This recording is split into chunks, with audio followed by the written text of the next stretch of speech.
Alright guys, we're back to another episode of Chef Tune with your favorite chef, me, the dark man, Saul Lopez, baby. Once again, I want to send love to all my friends out there, especially all my fit friends right now, Frankie Escobedo.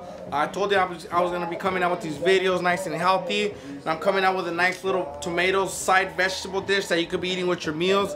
Something fast and easy. We do it in our cafe at work, and they sell real good. I'm going to show you guys how basic and easy it is to just make a quick semi-vegetable slash fruit that could go well with the meals. A lot of people right now, you know, especially the beginning of the year, they're trying to watch their figure, their sexy body, because summer's coming up. But in reality, what we need to start staying away from is carbs and starch and stuff like that. So, you know, for all you folks out there that are like, you know, like French fries, rice and all that, and tortillas and bread, remember all those carbs turn to sugar at night, so you got to stay away from those. So what I do sometimes, I just, obviously I don't mean to torture yourself and stay away from all those kind of good things, but mix and match here and switch it up here and there. Sometimes stay away from that rice that your mom's making at home, or those tortillas, you know. Go simple. Have a double vegetable with your steak. Those are one great things that you can start doing for yourself. Once again, with my quick easy videos, I'll be able to shoot you guys some quick easy info on eating under 500 calories for anybody out there. I'll start giving these nice FYI. So anyways, what we have today is this, what we call, like, it's a tomato Provençal, but we kind of switch it up, so it's more like a stuffed tomato. So what we did, I bought tomatoes, of course, right? Bought tomatoes like this. Also, I bought some feta cheese, and once again, the cheese part's optional what you want to do. I picked feta. I like that nice little, like, sour, smelly flavor that they do. A lot of people don't like feta. It's just, they say it smells like feet.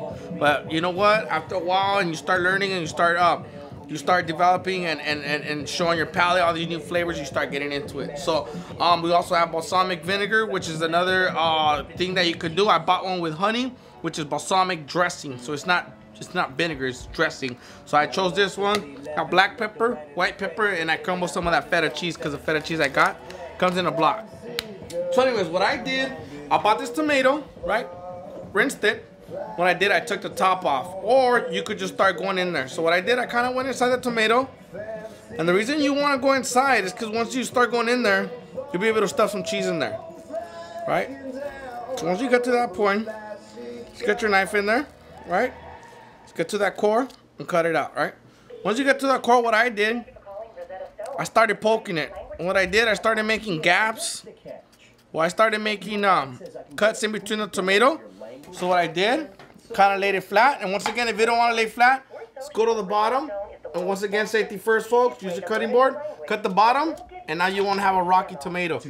Right? So after that, what I did, add some balsamic in there. And once again, you can let these marinate for about an hour. That's what I did. I let the rest of these sit out for about an hour with the balsamic. Remember, you cut holes in between the knife. So again, once you get the dressing like that, feel free to make some more. Get that dressing to go down. And you'll see what I'm talking about.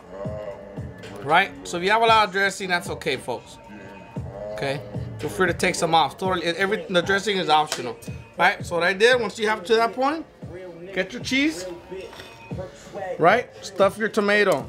And once again, folks, what we're doing is just making stuffed tomatoes with feta cheese. You can use the cheese, any cheese you want. And you can make this as exotic as you want with this. Maybe some people want to shred some chicken. Some people want to, you know, chop out some bacon and top it off. Totally up to you. You don't have to use cheese. Maybe you just want to roast your tomato like this, right? Once you get the cheese part like this, now we're going to season it with salt and pepper. But once again, this cheese kind of bitter, so you got to be careful. So what I'm going to do, I'm just going to do pepper. All right? A little pepper. And after that, folks, this is the easy part. Preheat your oven at 450. You're going to throw these bad boys in there for about 4 minutes, maybe 3. Okay, depending on how hot it is. All we really want is this cheese to melt. So we're going to throw these in for about 3 minutes. We're going to come back. I'm going to show you guys how they look once the cheese is nice and melted. Stay tuned. I had to readjust my oven. I kind of bumped it up a little bit because the cheese wasn't melting fast enough. So what I did, I went to 450 and I put them back in there for about 5 minutes. So I'm going to show you guys how they look once the cheese is melted. Once again, we don't want to cook that tomato fully.